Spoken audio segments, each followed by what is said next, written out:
Welcome into 6 must-start fantasy football players for week 6, joined by Alec. As always, I'm your host, Josh, here. And Alec, we took last week off, right? We had a lot of things going on. I was at the Lions-Bengals game, actually, and your Bengals made it a little bit closer than what I was anticipating. But either way, we took last week off. We're back with 6 players here that we think you need to be starting. This is not going to be your top-tier guys like your Justin Jeffersons, right? Your Saquon Barkleys, those are obvious. These are going to be 6 fringe flex guys that you need to be starting. And I'm going to go ahead and kick it. I'm going to go ahead and kick it off right away.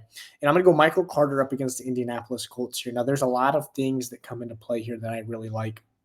We'll go ahead and start off with the elephant in the room, the DeMercado situation, which was hectic, right? I know Jonathan Gannon he literally had to give an apology because of what he was, how he treated DeMercado on the sidelines. But it was something that he needed to get his ass ripped for that, right?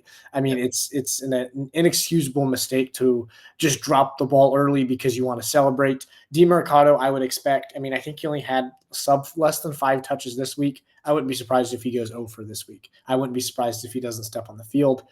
Basically means that Michael Carter is going to be your bell cow running back. He pretty much was last week. He definitely is this week. And I think that the other thing is that Indianapolis's running defense is okay. It's not great. It's okay. I would expect McCarter to have at least 50 to 70 rushing yards, but I also love the fact that he was utilized as much as he was last week in the passing game. I think this is going to be one of those games where I certainly could see Arizona in the late third quarter, in the entire fourth quarter battling back. And as they're battling back, I think Michael Carter is going to be good for 3, 5, maybe even more than that catches. And that's something I absolutely love in PPR. He's currently projected 11.3 points. I absolutely love him to go over this total with no touchdown. If he gets a touchdown, I could see him flirting with 20 points this week. Yeah, and that's and Kyler Murray didn't practice today.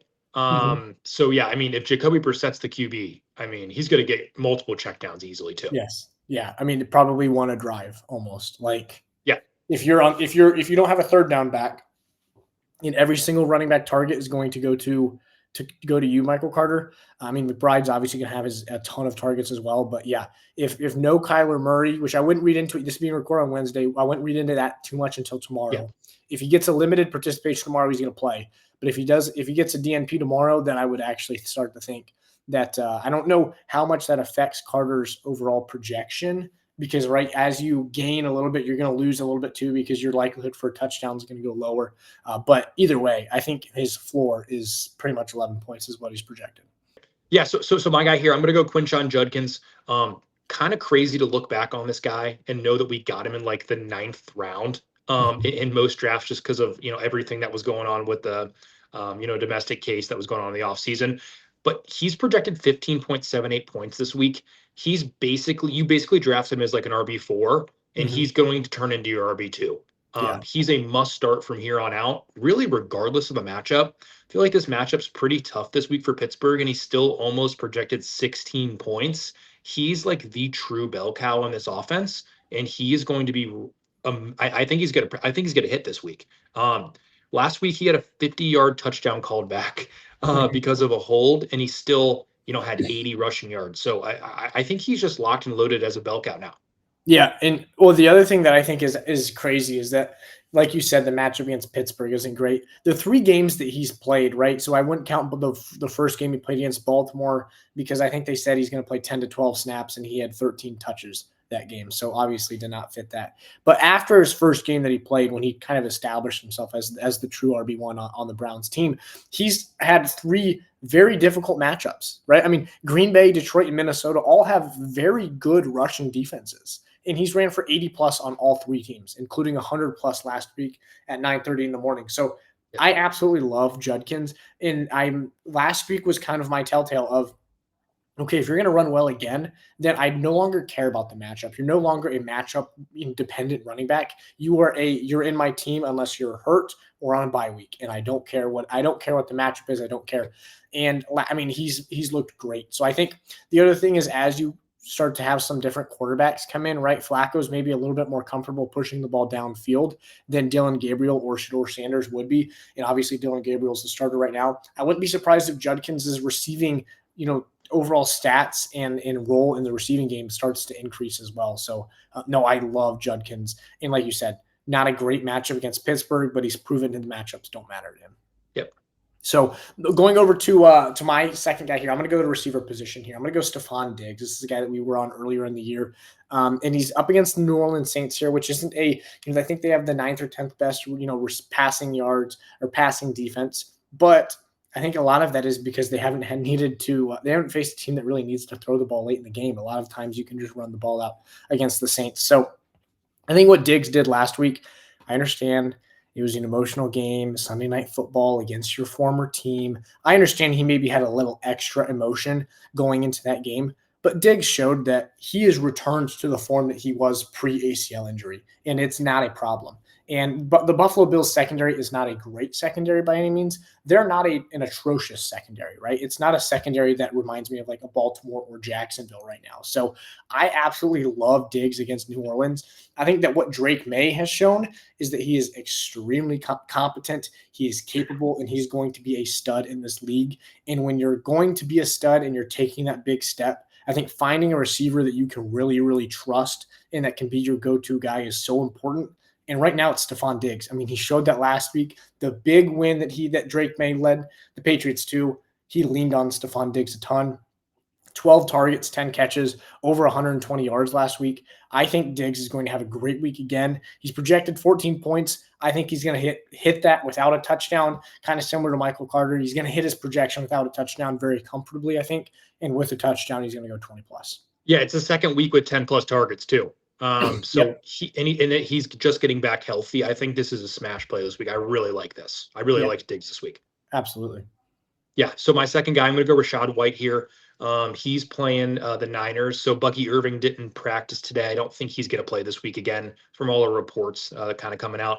Don't think he's going to play. So Rachaad White's going to be the bell cow again. And we saw 2 touchdowns last week. And I think he had 2 touchdowns, right? Yes, I believe so. Okay, sweet. That's what I thought. Yeah, because I remember he had the 1 yarder. Yep, 2 touchdowns. Yep, you're right. Okay, yep. All right. I just wanted to make sure. Yeah, because when I was doing the research, I was like, I mean, he finished with substantially over his projection last week, but it was because of the 2 touchdowns. But this offense is fantastic. They're always in the red zone. Could be another shootout this week for them when they're playing San Fran. So if he's getting all the carries. And he's going to get all the carries within the 5. So he projected 14 points. I really like him this week, especially with this PPR upside, because he's mainly a receiving back anyway. So then you give him 20 carries too. And I love him in any offense when he's a bell cow. Right. Like last week, he had 7 points, which is half of his projection. Yep. In the receiving game, right? And I think that's probably fairly standard for Rachaad White. And that's something I would expect us to see, consistently. So, no, I really like that too. I also, like you said, the San Francisco 49ers are plenty susceptible to give up some rushing touchdowns here and there. And especially when you're getting probably 98% of the carries within the 5-yard line. Yeah, I love it. So, no, Rachaad White's one of those where beginning of last year, right, before Bucky Irving came on big, then it was Rachaad White and Bucky Irving's show. There was a time when both of them were fantasy relevant, and then it kind of just transitioned into Bucky Irving. But this offense is going to have a fantasy relevant running back. There's no doubt about that. The way that they function, the way they utilize them in the passing game, and with how well they move the ball and aren't afraid to run it in the red zone, you have to, whoever the RB1 is on this offense has to be starting for your team. And until Bucky Irving's back, it's going to be Rachaad White. He has to be starting. I do think we need to say if Bucky Irving is active, don't start Rachaad White. Correct. If he's active, we need to make sure it's trending towards he's not going to play. But if for some reason he plays, don't start Rachaad White. Yeah, and I think if Sleeper has Rachaad White at 14 points already, PPR points projection, they have a pretty good idea. I trust Sleeper more than I trust my Twitter sources. Yes. So like when I just search on Twitter, I trust Sleeper more. You should always trust the Sports Geeks Twitter more than Sleeper, though. Yeah. But okay, over to my third and final guy for me is got to be Jacory Croskey-Merritt, Bill Croskey-Merritt. I don't know if you saw the video of him talking to Tom Brady after the game, but that was really kind of funny, but kind of cool to watch because you could see just how happy he was just to have a conversation with the GOAT. So it was pretty funny. But I think he's got a great matchup here against Chicago on Monday Night Football, I believe. And Chicago's rushing defense is second worst in the league. They're giving up 164 on the ground a game right now. That is a big problem. And I think that Washington's offense is dangerous when it comes to that because of the threat of Jaden Daniels. Jaden Daniels makes just a standard shotgun snap inside zone, extremely dangerous because your defensive edges cannot collapse on the running back. And that opens up so many holes for your running back. And I also think that there was nobody denying that JCM was the best running back in their backfield, right? Especially after they traded Brian Robinson. After Eckler went down, I think there's a little bit of confusion as to why he wasn't really like taking over this backfield. Well, last week he did, right? Last week was when he came in. I know he only played 47% of snaps, but that was the highest number that he's seen yet. And he had 14 carries, right? He had a total of 16 touches and erupted. He clearly cemented himself as, look, when you give me the ball, I'm going to make things happen. And I think that when you pair that together with the fact that he's up against a bottom 2 rushing defense in the league, I absolutely love Jacory Croskey-Merritt. He's projected 12.2. I think he hits 12.2 again with no touchdown comfortably. I wouldn't be surprised if he hits 12.2 on just yards alone, total all-purpose yards. You sprinkle in some catches there in PPR, and then obviously chance for a touchdown. But I love JCM to go 15, 18, maybe even flirt with 20 plus again. Yeah, I mean, anybody whose yards per carry is as high as him, I'm going to trust them in a bell cow setting. Like if you're going to overtake the snaps and you're going to have that high of a yards per carry, like I'm just going to instantly start you in my flex, no matter what. Absolutely. There are a lot of guys that I would be starting JCM over this week. I think. Yeah, I mean, he might be a top. Yeah, he might be a top 16 running back this week. Like, and that's not even like a hyperbole. Like I actually think that just because of the matchup. Yeah, there are a lot of guys. I would start him over DeAndre Swift. I would start him over Alvin Kamara. I haven't looked at like a lot of other matchups, but there are a lot of guys that I would probably start him over Chase Brown. I mean, there's a lot of guys. No, for sure. So over to you for your third and final and our sixth and final player of the podcast. Yeah, so this is just disgusting. We're only in week 6 and this is gross, but I think he's a smash start this week. I think it's Hassan Haskins for the Chargers. We're getting to that point where, there's a couple bye weeks and also, there injuries. Injuries have been pretty prevalent this year. So if you need a flex this week and you ended up picking up Hassan Haskins, and you need a flex, I think he's going to be the snap leader for this offense this week at the running back position. I know Vidal might actually get more receiving work, but I trust any play. If you're going to get the most carries in a Chargers offense, I want to start you just because of how good the offense is. I know the O-line's decimated, but you still have Justin Herbert. They still have good weapons on the outside. I think he's got a shot to at least beat his projection of 9.93 this week. And I'll take 10 from a flex if I'm kind of desperate. Yeah, no. And well, the other thing too is that you think, okay, in this situation, who's your head coach trust more? Probably the guy that played for him in college, right? Yeah. Hassan Haskins played for Harbaugh in college, right? And I'm not going to get too deep into the weeds into saying, that's why he's going to touch the ball more. But in an odd situation like this, where in the first week without anybody, right, without your RB1 or 2 to start the season, you're probably going to lean on the guy, who do I trust more? And maybe he trusts Vidal more. Maybe he does. But I would say that Haskins has a little bit more going for him because he's earned some trust previously in the past. So I do like that.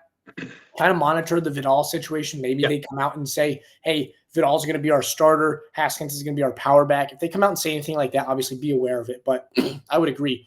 Haskins is the guy that I think is more likely to get a touchdown and more likely to run for 70 or 80 yards in a game if somebody's going to do that. I do like Haskins. And I will say Miami's rushing defense is atrocious. The matchup, and this is purely, that's a great point too. This matchup is maybe the best in the NFL other than if you're facing the Bears. Right.